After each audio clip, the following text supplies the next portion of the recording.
Good morning and welcome to Business Communication. My name is Anjali Gera Roy and it's my privilege and pleasure to start this series of sessions on business communication.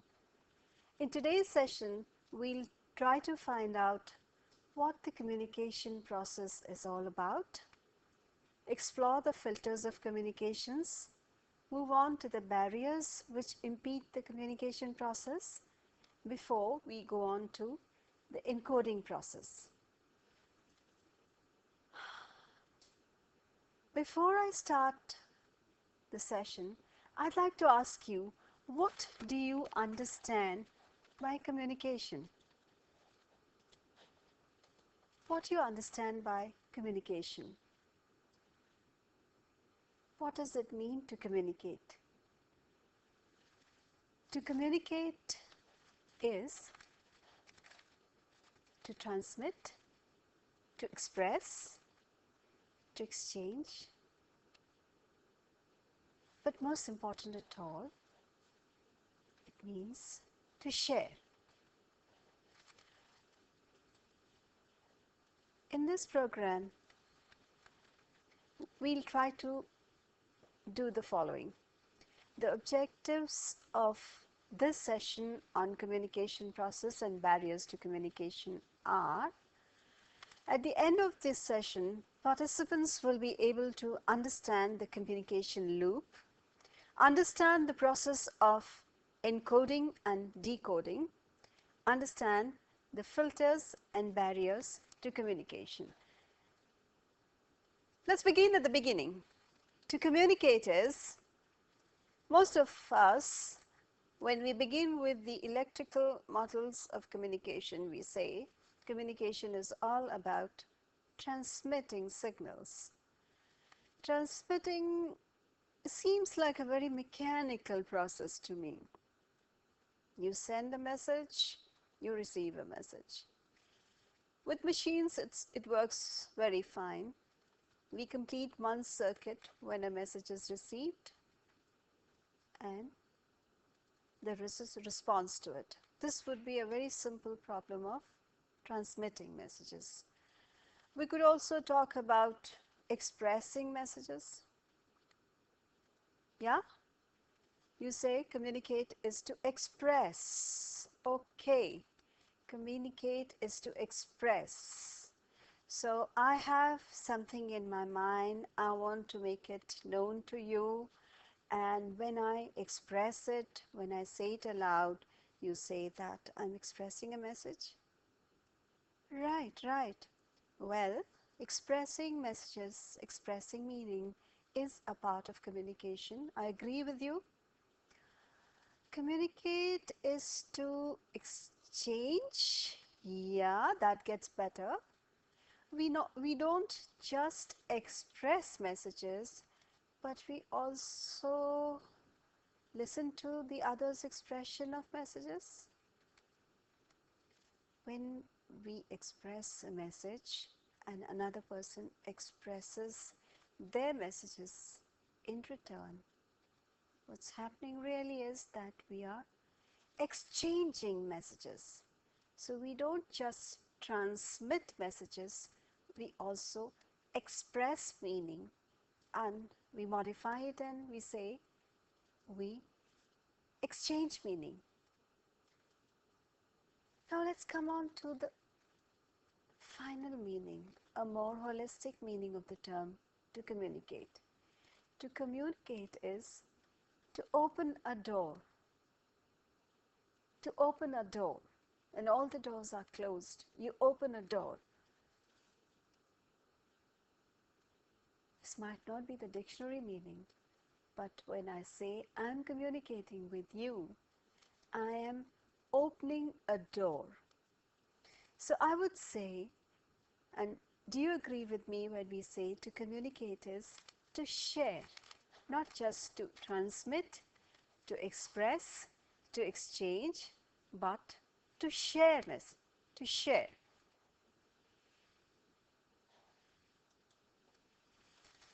Ladies and gentlemen, we cannot not communicate. Can you remember the time when you did not communicate? Can you remember the time when you first started communicating? Do you remember the time when you first started communicating? Who can tell me when you first started communicating? Yeah? Yes? You first started communicating when you first came out into this world. You let out a loud cry and you announced your arrival. Bah! I'm here. So that's the first time you started communicating.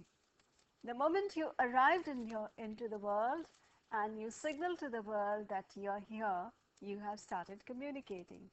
You've been doing it ever since you were born. Why is it that you need to talk about communication? Why is it that you need to learn communication? Do you realize that you are communicating whether you want to or you don't want to? Normally, we tend to think of communication as an intentional activity. The intentional fallacy posits that you communicate only when you very clearly articulating meaning verbally or non-verbally. But let's get back to the saying, we cannot not communicate. What does this mean? It means that irrespective of whether you wish to or you don't wish to, you are communicating meaning just by being what you are. When you see a person for the first time, even before the person has opened his or her mouth, even if the person hasn't consciously or intentionally communicated any meaning to you, they have communicated. He or she has communicated a message, a meaning about herself or himself just by being what they are. Sometimes not communicating a meaning itself is a communication, is a form of communication. Suppose someone smiles at you and you don't return the smile, you are communicating that you are not interested in being friendly with the person. An action could be a way of communication. A non-action could be your way of communicating. For instance, someone sends you an invitation to visit them, invites you to a party, and you don't show up at the party. You are, even your silence, you're not turning up, is communicating a message. It says that you are not interested in being part of the party.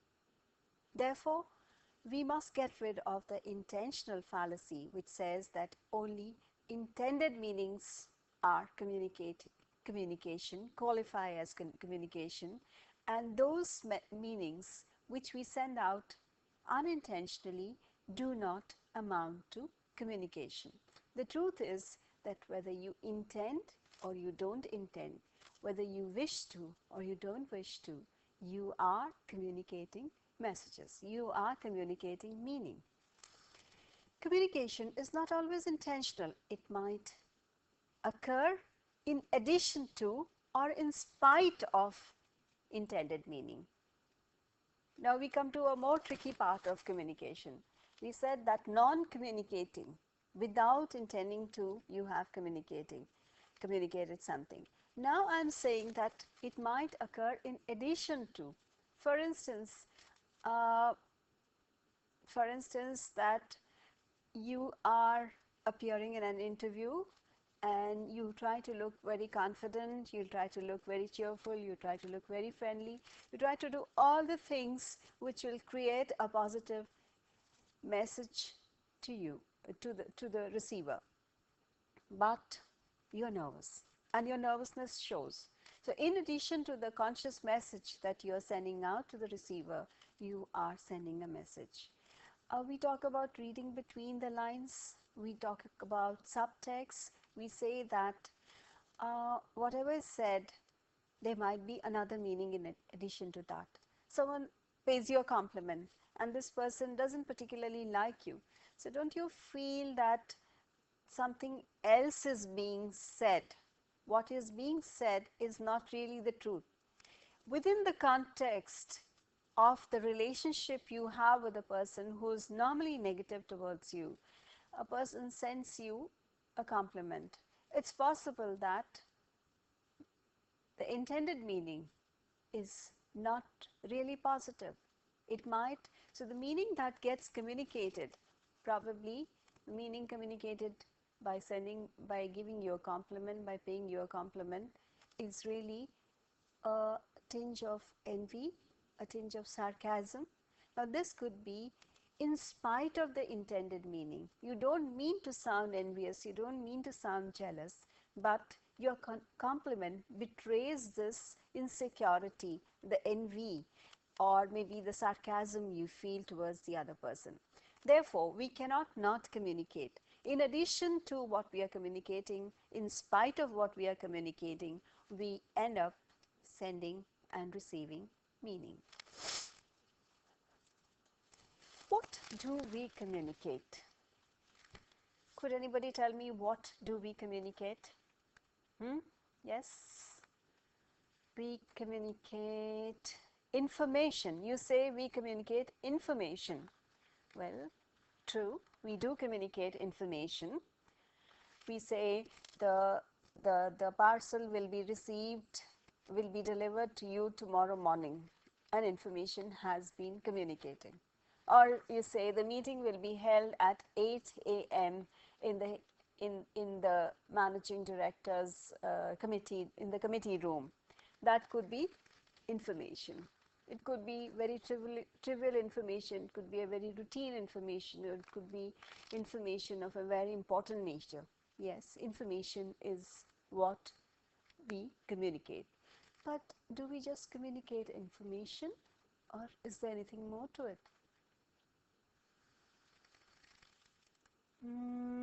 We communicate views. Yes, we communicate opinions. I agree.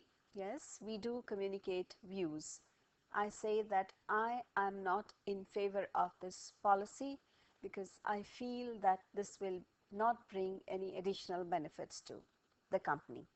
All right, I have communicated an opinion. I have expressed an opinion, my standpoint towards something I feel strongly about. All right. Is there anything else we communicate? Ideas. Yes, we do communicate ideas as well.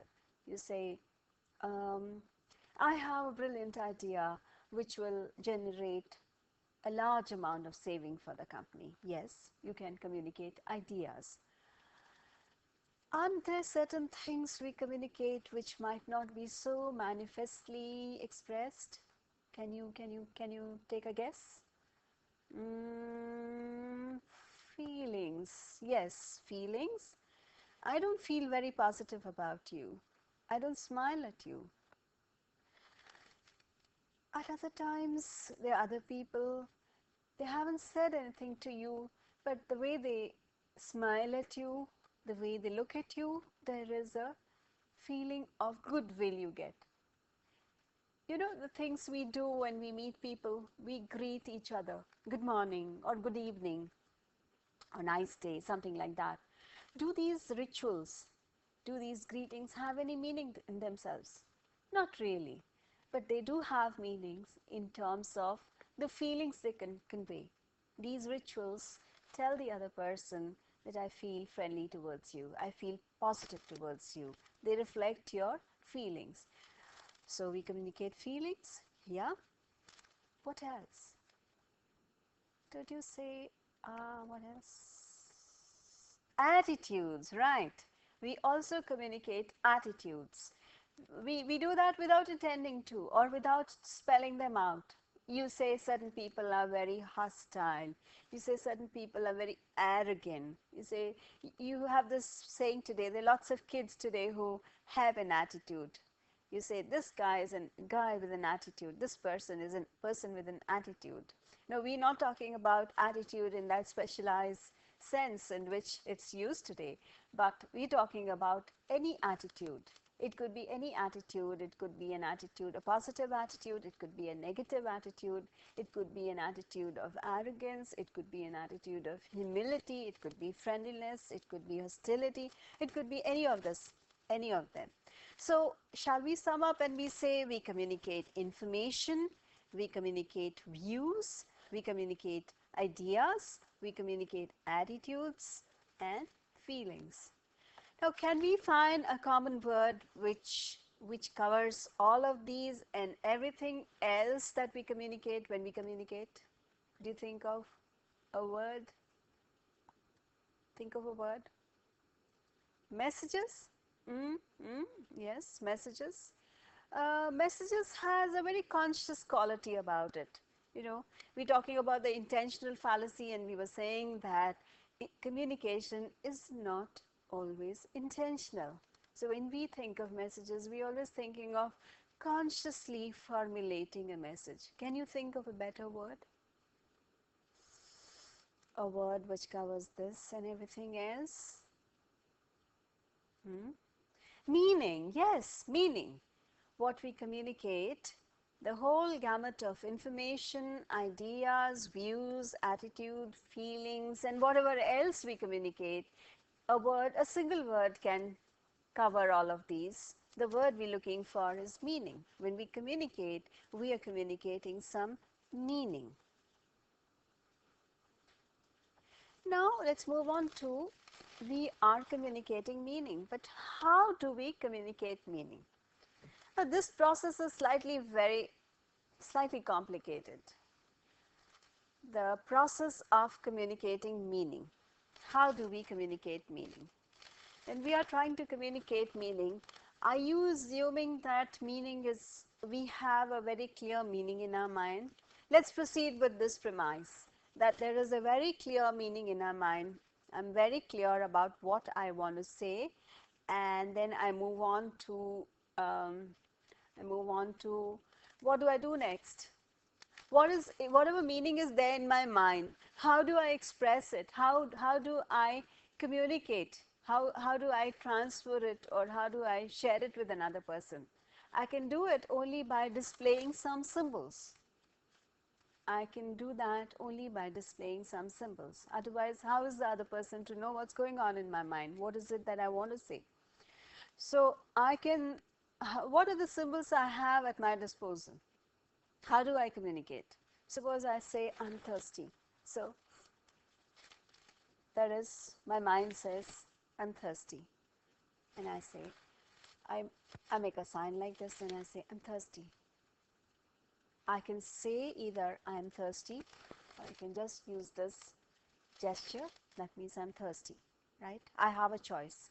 I can use, in other words, I have a variety of symbols at my disposal. I have either one, if we classify them, a very simple classification, I have words and I have non-words. Two categories of symbols I have.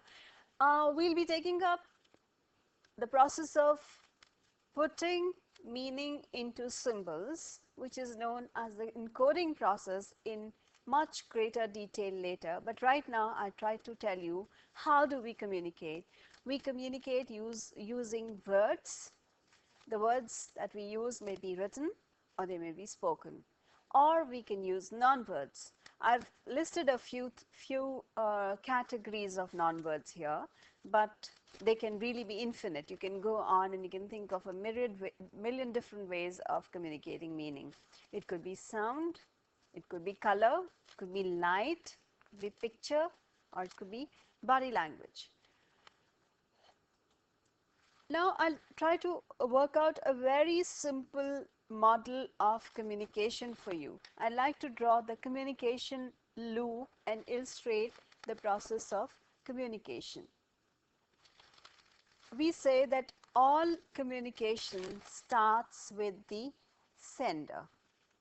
All communication starts with the sender. Interpersonal communication starts with the sender. Intrapersonal communication can have the sender sending messages to himself or herself. But normally when we are communicating, we are sending meaning, we are expressing meaning to others. When we are doing this, we need a receiver. So I draw a very simple model for you of, I'll draw the communication loop for you, a very basic communication model, and then I'll go on to the more complex models. So I say this is the basic communication loop, and this is how communication occurs.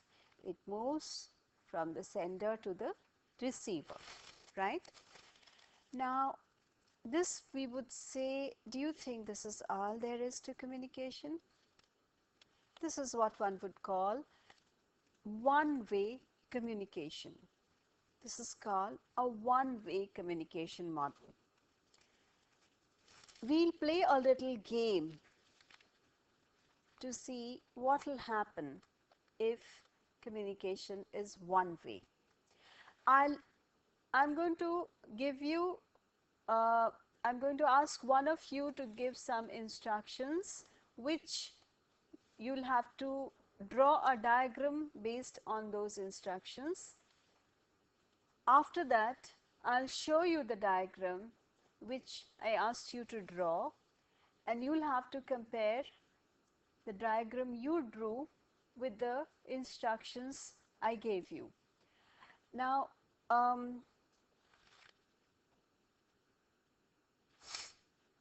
the rules of the game are like this. 1. You cannot ask any questions. 2. The person who gives the instructions will not repeat any instruction. So please listen very carefully and draw the diagram which I am going to ask one of you to volunteer and ask the others to draw. Please remember the rules. 1. You cannot ask any questions. 2. You cannot ask the sender to repeat what the sender has said. What happened? What did you find? Is the diagram you drew similar to the one which you were asked to draw? I'd like you to go around and see if they have all drawn the same diagram which you asked them to draw. Has any one of them drawn the same? No, none of them. Ladies and gentlemen, this is exactly what happens. This is how one-way communication works. All messages belong to this variety. There's a big gap between what the sender said and what the receiver received. Why do you think this happened? This happened because, yes, because you were not allowed to ask any questions. You're right. You're not allowed to ask any questions because the communication was one way. And yes, the first time you couldn't hear, the second time when you asked the person to repeat, you were not allowed that. So this was an excellent example of one-way communication, and you saw the confusion that occurred. The big gap between the message given and the big gap between the message received. This happened because of one-way communication. Could you give me examples of one-way communication? Other examples of one-way communication? Yes? Okay, a TV program, right. A radio program, absolutely right. I would say that in the broadcast model this would be right, but today the new interactivity that we have in the television and the radio format, where you can phone in your messages, where you can participate in the live TV telecast from your home, perhaps the broadcast media are also trying to bring in interactivity, two-way models into the basic broadcast format. Can you think of any other? Yes. Public speech. You're absolutely right. Public speech is yet another example. What about the, yes, circulars, written circulars which are distributed in the company, which are sent around. We're not sure whether people read them or not. Posters. newspapers, right? The most important example, lectures, yes. Most of us have spent our lives listening to one-way communication. Lectures where your instructor thought he was God's voice and you were made to listen to that voice. One-way communication model, yes. Phew. Imagine what would happen if all communication was one way. Imagine how much confusion there would be if all communication was one way. Fortunately, all communication is not one way. Communication is really a two-way process. So the message, it travels not only from the sender to the receiver, but also in the reverse direction, that is from the receiver to the sender. So it goes something like this. Communication loop, a very basic communication loop goes like this, from the sender to the receiver and from the receiver to the sender. What happens when the sender sends a message? The sender sends a message, receiver receives it, encodes a message, receiver decodes it, receives it. What does the receiver really do? How do you know, how does the sender know that the message has been received? The receiver, one part of it is, one part of the journey of the decoding is the response. The receiver will definitely have a response to whatever message the sender sends. Suppose you smile at a person and the person doesn't smile back. That is a, would you say that is a response or not? It is a response, which means that this person is not interested in smiling back at you. He is communicating this response. His response shows that he doesn't want to interact with you. We cannot help responding. The receiver cannot help responding. But what the receiver has to do to complete the communication process is to acknowledge the message consciously. The receiver has to do something or say something to show that the message has been received. So if you look at a person, the person says, yes, I can hear you, or nods at you or says yes, that means the person has acknowledged the message. Now this acknowledgement of the message by the receiver is called the feedback. So let's go back to the communication loop. The sender sends a message to the receiver receives the message, acknowledges the message, in other words, gives a feedback and sends another message back to the sender. So this way, both the sender and the receiver are sender and receiver in turns. And this manner, sender to receiver and back to sender, we complete one loop. This is the basic communication loop. This is, one circuit is completed. But does communication end? You smile at a person, the person smiles back at you. Do you feel that the communication process is over? Not really. What has happened is one transaction is complete. Sender smiling at the receiver and the receiver returning the smile. A transaction is complete. What we are saying is that the receiver's feedback can alter the original message. Suppose you smile at somebody and the person you smile at doesn't return the smile. Wouldn't you stop? Wouldn't that deter you from approaching the person? Right, it would deter you from approaching the person. You wouldn't want to continue the conversation or even initiate a conversation with a person like that. But suppose the person returns your smile.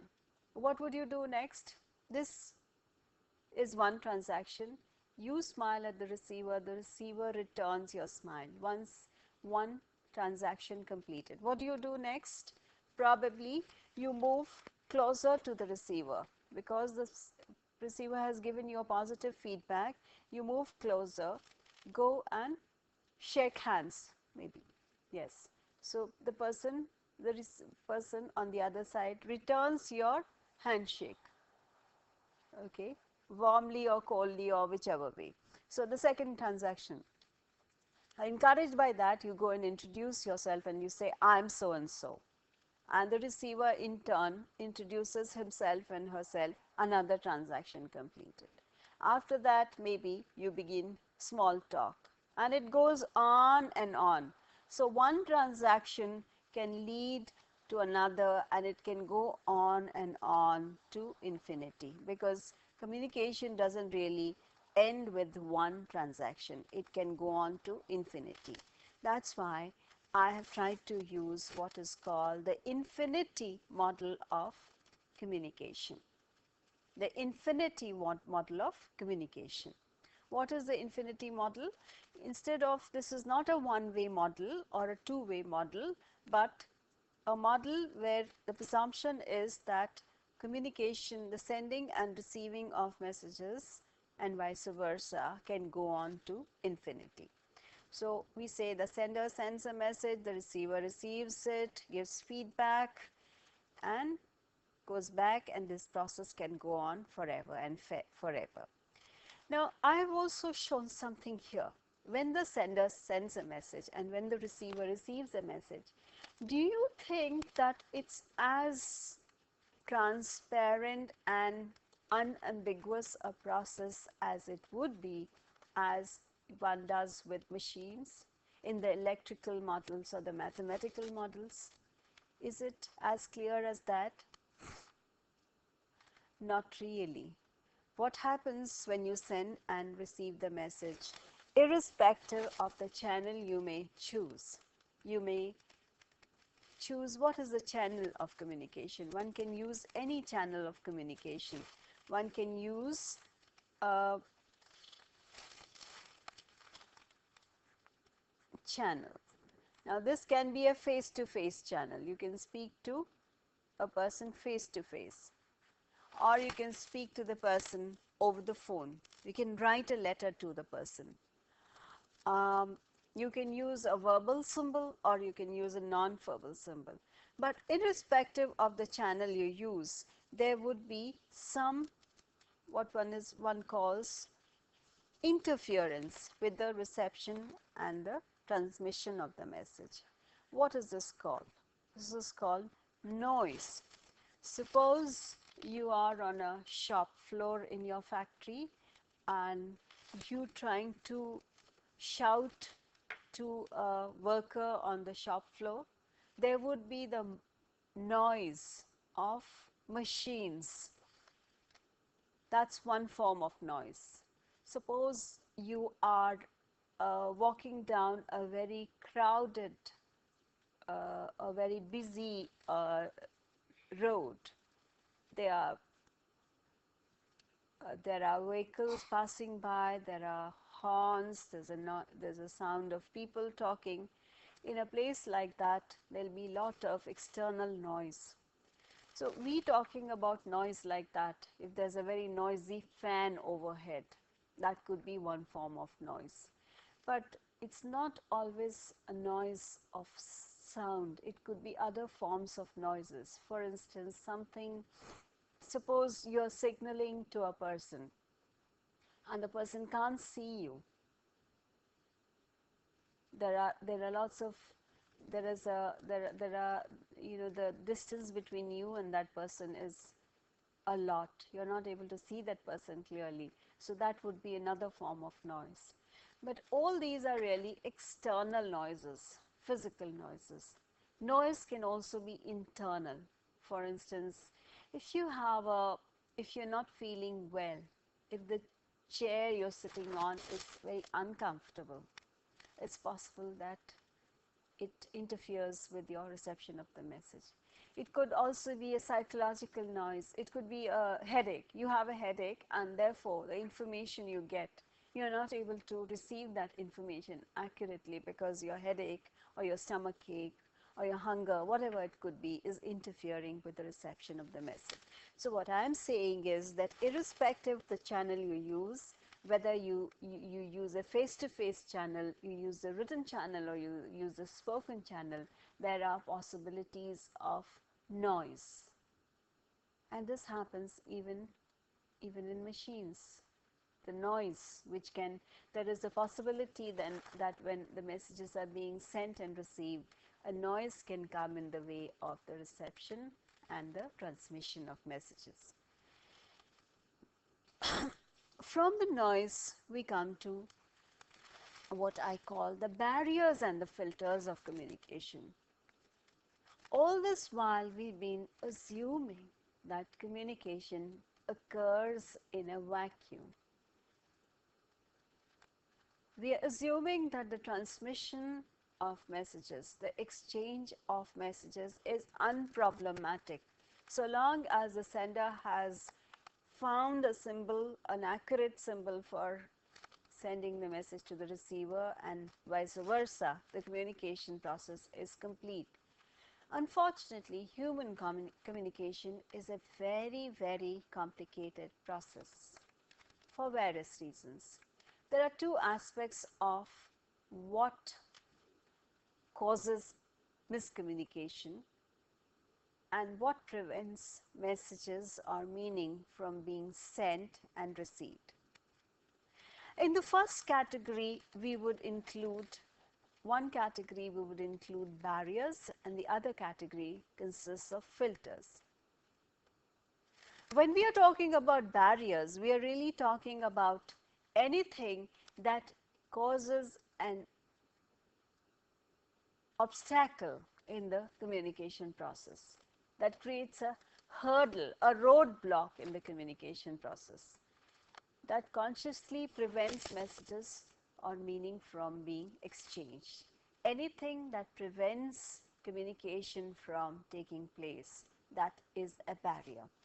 Now, the barriers can be both internal and external. Can you think of certain barriers to communication? We'll go into this in detail in the next session, but can you quickly think of some barriers to communication? What is it that can prevent communication from taking place between two people? What can be barriers? There can be physical barriers. We have talked about noise is a form of barrier. Anything, if the telephone line is not clear, you cannot hear the message. If there's too much noise on the shop floor, you cannot hear the message. Can you think of any other barriers? Light, strong light, weak light, okay, weak light. Anything else? Noise of fan, okay, noise. Anything else? Ego, yes, ego, yes, ego is a very big barrier. Fear, yes, fear could be. Self-centeredness, good. If you are self-centered, that could be a barrier. What else? Emotions, very good. Emotions could be another barrier. If you are very emotional, you cannot get the accurate message. What else? What else? Attitude, yeah. If you have an attitude, a very negative attitude towards something, you feel, oh, people who have not been educated in a management school don't know a thing about management. That could be a negative attitude, yes. Prejudice, very good. Prejudice could be a barrier. If you are prejudiced towards something or somebody, that could be a barrier. Bias, yes, bias. That could be similar to prejudice. Anything else? Stereotyping, yes. Stereotyping, yes. If you stereotype people, you tend to find everything negative about them or positive about them, but it's not really based on facts. Okay. Anything else?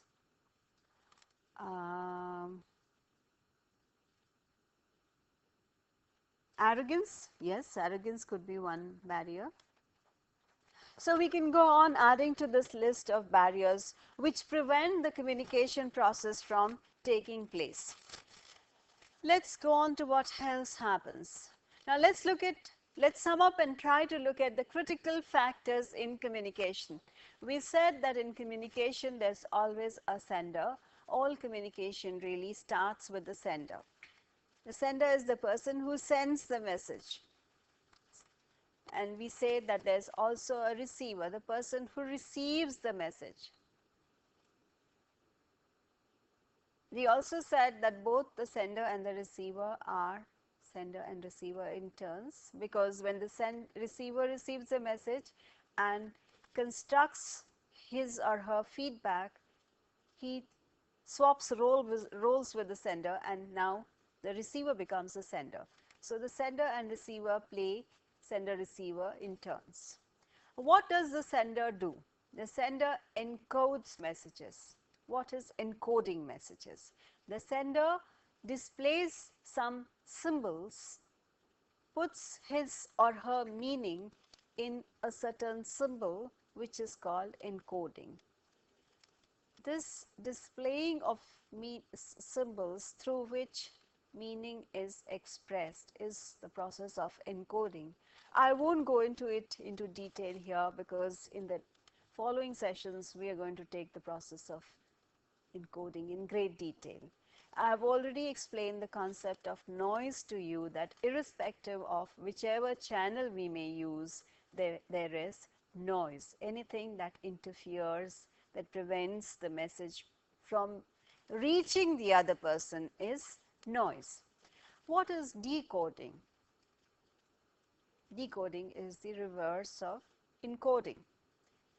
If encoding means placing meaning in symbols, decoding means attaching meaning to symbol. Deciphering, receiving the message and deciphering the meaning of the message, attaching meaning to the symbol is called decoding. What is feedback?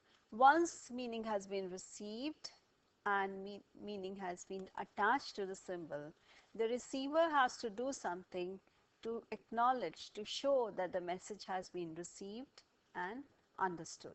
This is called feedback. So the 6 critical factors in communication are sender, receiver, encoding, noise, decoding, feedback, and if one likes, one can also add the channel of communication. From the critical factors in communication, let's try to arrive at a kind of definition of communication. What would you say is communication? What is communication? Shall we try to construct a definition of communication?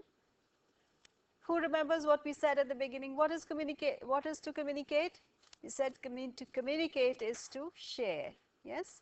To communicate is to exchange. And what do we communicate? How do we communicate? We communicate by means of symbols, which is the process of encoding. So we share meaning. And what do we communicate? We said we communicate ideas, feelings, expressions, views, and so on. When we said all this can be classified as meaning. What is the ultimate purpose of communication? Why do we communicate? Is it enough merely to send and receive messages? Would that be communication? Not really, not human communication, because the purpose of all human communication, what is it? Yes? Yes, to improve understanding, to improve relationships. So shall we define communication like this? Let's try to construct a communication, working definition of communication. It has to come from you. Let's construct it together. Yes, communication is the process. Communication is the process of sending and receiving symbols, exchanging symbols, sending and receiving symbols with meanings attached to them, sending and receiving symbols with meanings attached to them. And what is the objective? For the purpose of improving relationships. So with this, we have understood what the communication process is all about. In the next session, I'd like to talk to you about the filters of communication. What are the filters of communication? Let me introduce you to the filters of communication, and in the following session we'll take them up in greater detail. These are the 6 filters of communication: knowledge, status, culture, emotional state, attitude, and communication skills. What role do filters play in communication? What is the problem with communication? We said communication is the process of sending and receiving symbols. Would you say that it's a fairly simple process, that you have a meaning, one has a meaning, right? And if one finds a symbol to communicate this meaning, the job is done. Would you say that? So long as you have a name for the meaning, the job is done. At a fairly simple level, maybe it's possible. Like you're a child and you say you want something to eat and you're hungry and you see an object, it looks round and it tastes sweet, and each time you say cookie and your mom gives you a cookie. So you know it's very clear. The symbol is cookie and you know it stands for, you know, this combination of sounds, cookie, cookie. This combination of sounds, you know, whenever I say this sound, my mom gives me something very tasty to eat. This is how you learn to use symbols in the first place.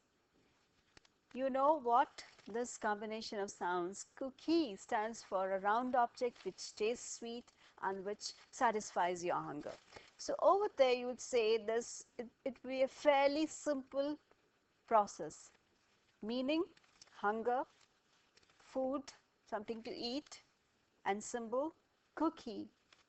It's very clear. So long as you have a name for the meaning, if you have a word or non-word or a symbol for the meaning, the job is done. But when you look at the communication process as a whole, you'll find that it's not as simple as that. It's just not a simple problem of finding a name for things. It's very important that the other party in the communication process knows what that name means. Even in the case of a child, I go back to the example of the child, to the infant that we started with, because this is the first time one learned to use symbols consciously. Even in the case of a child, if you've met children, babies, you find that babies use a certain, before they reach the verbal stage of communication, before they master language, before an infant learns to verbalize meaning, in the pre-verbal stage also, there is a communication system between the caregiver, it could be the mother or any other person, usually the mother and child. There's a very clear communication system where the mother very clearly understands what the child is trying to communicate. So from the earlier stage, when you bawl, when you're hungry and says, "Where?"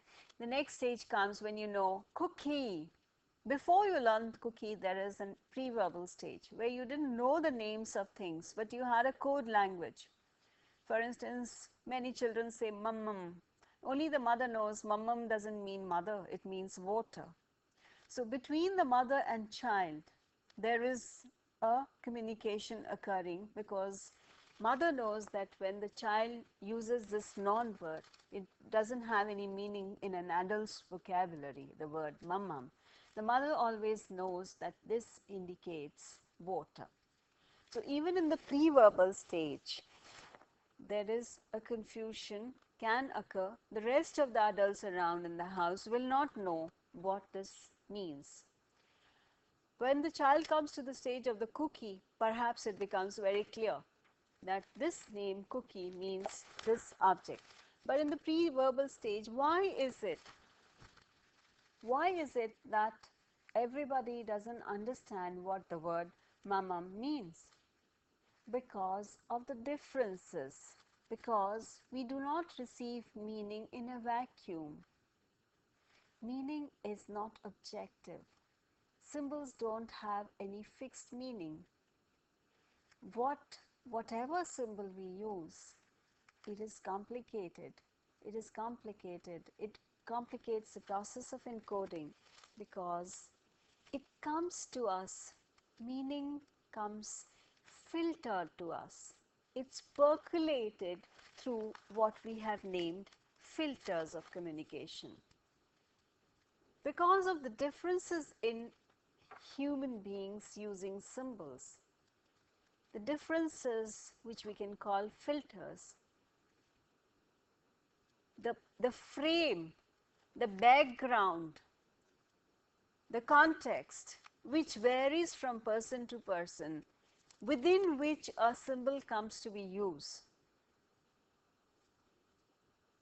communication becomes a very complicated process because the same symbol varies, changes its meaning depending on the filters of communication. We will examine these filters of communication in great detail a little later. We will begin by summing up these filters. They are knowledge, status, culture, emotional state, attitude and communication skills. So we began the session by trying to find out what does it mean to communicate, the meaning of communicating, and we found that to communicate is to share. We went on to look at the problems of one-way models of communication. We found communication is not a one-way but a two-way process, and it doesn't cease with one transaction but can go on to infinity. We looked at the infinity model of communication, and we looked at the critical factors in communication, namely the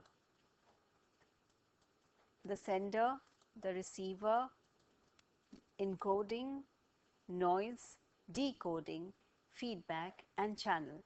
After looking at the critical factors in communication, we tried to define the communication process, and we said communication is a process of sending and receiving symbols with meanings attached to them for the purpose of improving relationships. And now we are going to look at communication is the sending and receiving of symbols is not such an uncomplicated process, because whenever we use symbols, whenever we encode meaning in symbols, the filters come between the sender and the receiver. In other words, the differences in the filters, the framework through which the sender and receiver communicate, complicate this process of encoding and decoding messages. Thank you.